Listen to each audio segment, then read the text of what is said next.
Tonight, as Geoffrey described, I'll present the most memorable or the most valuable organization award, the All-in-One. This award is reserved for that rare organization that embodies all four areas of excellence that we measure: innovation, collaboration, leadership, and societal benefit. I have had the pleasure of working with a number of leaders in this organization over the course of the past year, and I can tell you what they've accomplished and what they're setting out to do is truly amazing. But really, their success speaks for itself, particularly since the new ownership took the reins a few years ago. And in just a few short years, we've seen this organization named as the most sports team of the year in 2014. They won the 2015 NBA championship. They delivered the most regular season wins in the history of the NBA at 73, and the most combined regular season and post wins at 88. It is home to the most Googled athlete on the planet, responsible for the most exciting player acquisition in recent memory, which hopefully we'll hear something about tonight. They have presented us with a truly visionary plan to build out the Chase Center in the Bay Area District in 2019. And most importantly, they will be our NBA champions in 2017. God willing.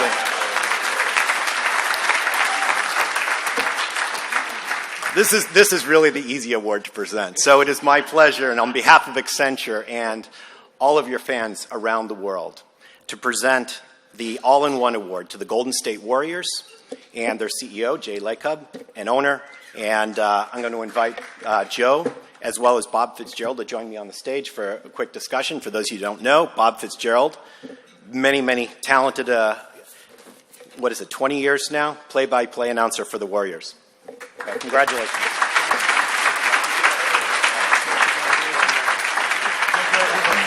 All right. Over here? Oh, yeah, over here. Yeah. I got to hand this to you. All right. Yeah. I'll take this handout sheet. Thank you. I want you to sit here. Okay, hopefully everybody was thinking the same thing I was during this. Is this a set from Love Connection or Match Game? I was just wondering. We have Bert Convey's mic here, but I feel like Joe's Bachelor number 3 or something. Just in all candor, I carpooled with our owner today. This is like the greatest Uber driver in the history of Uber. You could ask him anything and he's got all the answers. But let's start with 6 years ago you buy the Warriors. I know, working there for 20 plus years, that they had 17 years of not making the playoffs. So when he's rattling off 73 wins, championship, 88 wins, it didn't come overnight. And so one of the tenets of the Churchill Awards All-in-One is leadership. And I think your venture capital background, the leadership was your evaluation of people and hiring people. Where do you synthesize that? Because we'll start with Bob Myers, who's your general manager, who is a player agent, which is hiring a bank robber to run bank security now, because he's your GM for your team. But talk a little bit about leadership and just evaluating the people in all the different departments with the franchise. Well, Bob, I don't know about bank robber. Maybe that's not the best analogy. But first of all, thank you to the Churchill Club for this award. It's a great honor, and I'm always amazed when a sports team can be in the same dais with some of these great companies that have obviously built very valuable organizations, employ a lot of people, and create a lot of value. So, to your point, at the end of the day, I like to say, my job is really kind of similar to what it was in venture capital for 25 years at Kleiner Perkins. It's really to pick people because, all I do is set high goals for our organization and then go out and get the very best people to hopefully achieve those goals, figure out how to do it. And that's what we do. We're relentless about the types of people we bring into the organization. And it had to be because when we bought this organization for the world record price at the time of $450 million, those are pretty expensive courtside seats. But when we did that, I remember sitting there at the first game and thinking, oh my God, this is terrible. What have we done? I mean, the team was terrible. I can tell you that in the first 6 months of sitting inside the organization, the management wasn't too good either. And we had to ultimately changed, to your point about people, 80% of the management, 50% probably of the entire organization in terms of the people, maybe more.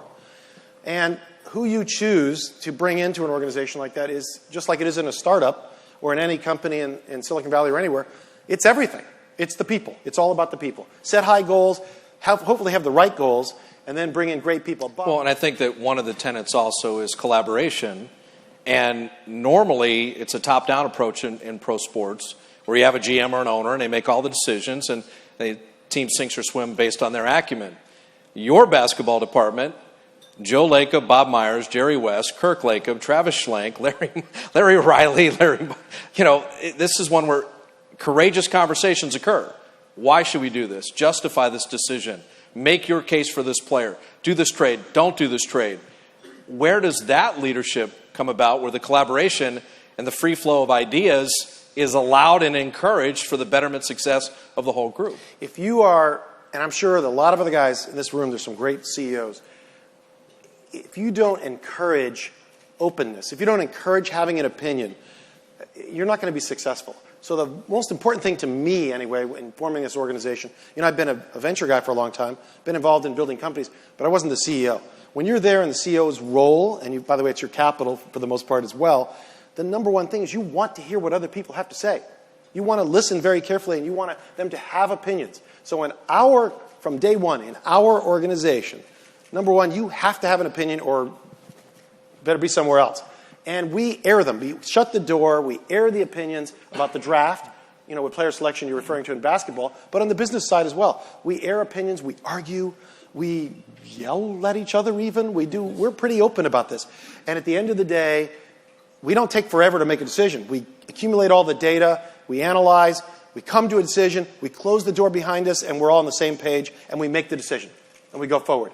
Obviously, we had an architecture, a framework of what we were interested in building that was the basis for the types of players we're going to bring in, because it is about architecture, just like it is with a product or a company. You're building a team. So that's what we had to do. We had to encourage this kind of discussion, this kind of discourse, which always is a good thing. So I guess what I'm saying is the only thing I brought to that party was, having seen a lot of companies over a lot of years, having seen a lot of CEOs, I knew that what I didn't know, which was most everything, and I just wanted to encourage discourse, encourage conversation, and the only thing I'm good at really is listening. And if you listen hard, and that goes for inside the organization and for outside the organization, you listen hard, and smartly, you're going to come to the right conclusions usually. Branch Rickey, who ran the Dodgers for years, said luck is the residue of design. Well, the Warriors got really lucky this summer with Kevin Durant signing as a free agent. But it wasn't a multimedia extravaganza. It wasn't financial overpaying. It was you traveling with several of your players for the personal pitch to join this organization. It really was your collective group of players as being part of the Warriors that eventually sold him on wanting to join and be part of this elite team. People ask me all the time, why did Kevin Durant choose to come to the Warriors when he could have gone to any other team and frankly looked better doing it, right? Because he got criticized this summer a lot for joining a team that had won a record 73 games and came within, unfortunately, 56 seconds of winning another championship. I think it was 56, am I right? It's hard to forget. He came fundamentally because of two things. He came because of the culture of the organization that we had built, the honesty with which we represented and built it, and more importantly, he came because of who he was going to play with, the players. Not because of me, not because of Bob Myers, not because of Steve Kerr, our coach. I mean, the Bay Area helped. Some of these things all helped. A call from Jerry West helped. But he came because of these players who I flew out there to meet with him in a strange place, East Hampton, which is very remote, by the way. On July 1, it's hard to get a hotel room, by the way, too. But we went there with all these four key players, and we met with them, and we just honestly and openly said, this is why you should join this team. And these guys sold him on that. We didn't even we had a presentation. We're good at making presentations. It's the business we're in. And didn't even show it. I never got to show it. I just said, we don't need the presentation. There's an old adage that says when you get the order or you know you're getting the order, just shut up. And I could tell we were getting the order here. So let these guys do their thing. In fact, I had them leave the room without me there, without us, the management guys there, and just talk to this guy. And, that was really what happened. One of the core tenets of this award is societal benefit. And you have, sports is one of the last communal places that people gather. There's 20,000 people at Oracle enjoying the Warriors. We talk about social media. Sometimes these phones and other devices make us the most antisocial. When you got 20,000 people cheering for Steph Curry and Kevin Durant, we have a psychotic owner courtside who's enjoying himself as well. That's about a communal event. And your societal benefit is the Warrior Foundation. You give away more millions of dollars than any other sports franchise. You do it in groups of $30,000, $40,000, $50,000 increments. I've made those phone calls to all Bay Area organizations for underprivileged people. And when they get a phone call saying the Golden State Warriors would like to give you $50,000 to better your community or do something special, we talk game changer, it's life-changing for some of these groups. Where was the impetus for that? Because that had not been done in the NBA prior. Well, that might be a little aggressive. He's a great salesman, as well as being our broadcaster. It might be a little aggressive to say it hasn't been done. It's been done, but probably not thought of as being done in as big a way as we thought was necessary to do, and certainly are on our way to making it a lot bigger. And that is the giving that this organization does. We are, essentially, and you've heard this from other owners of sports teams, I don't really own the team. Who owns the team is, at the end of the day, the fans, the community, because it's going to be here long after I'm gone. So we have a role in society, at least in the Bay Area, at a minimum, to do good, to use that product, that the fact that we get all that attention, that dais, to do good. And one of the ways we can do good, you have to pick your mission. It's like anything else. For us, it's underprivileged education. And from day one, our goal would not only win an NBA championship. By the way, that is number one. I will be clear. Not only to win an NBA championship, but also to do good in the Bay Area community with this platform, if you will. And so we started the Warriors Foundation, or restarted the Warriors Foundation. And a lot of you have been involved in, I'm sure, various things where you raise money. They create an endowment like universities do. I'm not saying it's a bad thing, but you only give away a certain percentage every year. I don't know. I don't have the patience for that. We wanted to have an impact, so we give away everything we raise every year, and we start over. It's a lot of hard work. Thank you. But that's what we do. I think we gave away $3 million this last year, which is the largest, unfortunately, the largest in the NBA. And I can tell you that is going to grow by leaps and bounds as whatever we do in terms of building our organization for the future, we are alongside, and we'll sort of announce a lot of those plans pretty soon. We're going to be increasing the role of the Warriors Foundation, again, targeted at underprivileged education throughout the Bay Area. We're going to announce a lot of new programs, and I think it's going to be pretty surprising to a lot of people, the magnitude to which we're going to take it. This is my phrase for Joe and the ownership, and we have a lot of our executives here, and that's agitate for excellence. You win a championship, and most people put their feet up. We won a championship. We sit back, and then we top 83 wins with 88 wins. And then, well, everything's sold out. We'll just enjoy everything at Oracle, the ticket prices, the luxury suites, the sponsorship. Now let's build a new arena in San Francisco, in a city that has never had an arena ever. We'll privately fund it. We'll buy the land, and we'll build it ourselves. The innovation or the follow-on of not being complacent and agitating for excellence, where does that mindset come from, and why do you demand that from all the departments within the franchise? Fear. Fear. I'm scared. I'm not going to get to do all the things I want to do in life. So I don't have patience. I don't have time to screw around. And I know look, I'm not going to criticize other sports team owners. They can go about doing whatever they're going to do. And I know how teams build arenas and stadiums historically, which is they go get public money. I knew in the Bay Area that was very unlikely or was going to take a long time. And so from day one, we just said, forget it. Okay? Let's just do this privately. It's going to be really hard. It's going to be more expensive than you do it anywhere else. It's going to cost $1.1 billion, by the way. Most expensive arena ever done. It's just what it costs in the Bay Area. You know what the cost of business is. You do it every day. All privately financed.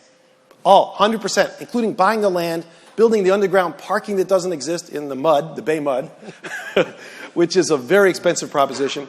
And at the end of the day, we're just going to have to figure out a way to make it work. We're going to have to figure out a way to pay off $1.1 billion and make it still be a profitable business. And the way to do that is to, frankly, think big and to think these are the things we can do. We can create a large enough organization that's going to be profitable, that's going to be able to pay off the debt service required on that, that's going to build an arena that will be around for 50 years privately. And I think we're proud of the fact that we're doing it that way. And the truth of the matter is we have more control over what we're doing by doing it that way than we would if we were publicly financed. So I'm not saying everyone has to do it that way or can do it that way in other places. I thought we could do it here, and we are doing it here. And it's working. Could you be a little more passionate? The next time we do one of these, could you bring a little more passion to the thing, please? I mean, Joe, come on. It's like being courtside in one of the games. I can't control myself. We had an ugly incident at dinner because when Garrett was talking about Shell and robots, Joe was feverishly taking notes because he was like, Durant, Curry, some robots. This could be something. So you never know with this guy. What would be the final takeaway? If people said, I came to the Churchill Club, I saw Joe Lacob, he told me about the Warriors, where they've gone, where they're headed, and you want this group of elite people to take away something about the Warriors' success that maybe they could co-brand or bring into their organizations?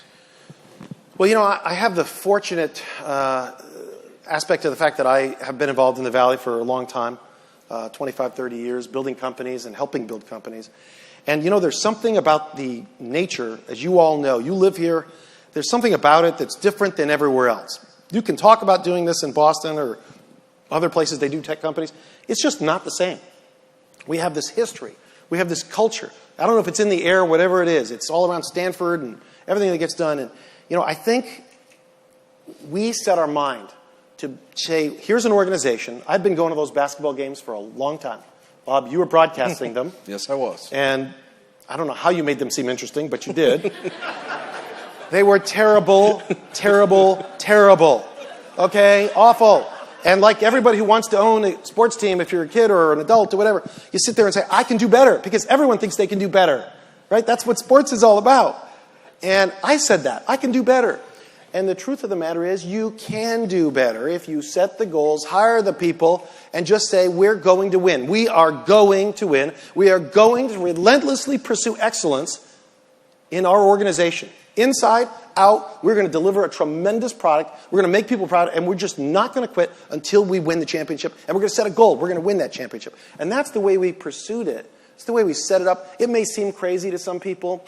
It may have not seemed plausible. Some of the things that I said, I wish I could take some of the things back that I sometimes say. But the truth is, you have to, like any great leader, has to set these goals for the organization and then go out and get the best people and just go do it. Just make a great organization. And I say this, the reason I put it this way is because it's very much like in venture capital. It goes back to that for me. It goes back to the early days when we were building some great companies at Kleiner Perkins. And, at the end of the day, it's all about not how much did you invest here or there, how did you seed money here or there. No, it's not about all that financial stuff. That's the easy part. The hard part is building the companies. Building the companies, hiring the people, having the right product strategies, and building the companies. And you, as a venture capitalist, as a startup entrepreneur, as a CEO, you just make it happen. That's what the great leaders do. That's what Reed Hastings and some of these, they just make it happen. They figure out a way. And so at the end of the day, I guess I say to all of you, it's like what we're doing is no different. It's in the world of sports. It may seem different, but it's really the same. It's about setting these goals, hiring the people, and just being relentless about the pursuit of excellence and making it happen. Give it up for the Warrior owner, Joe Lacob.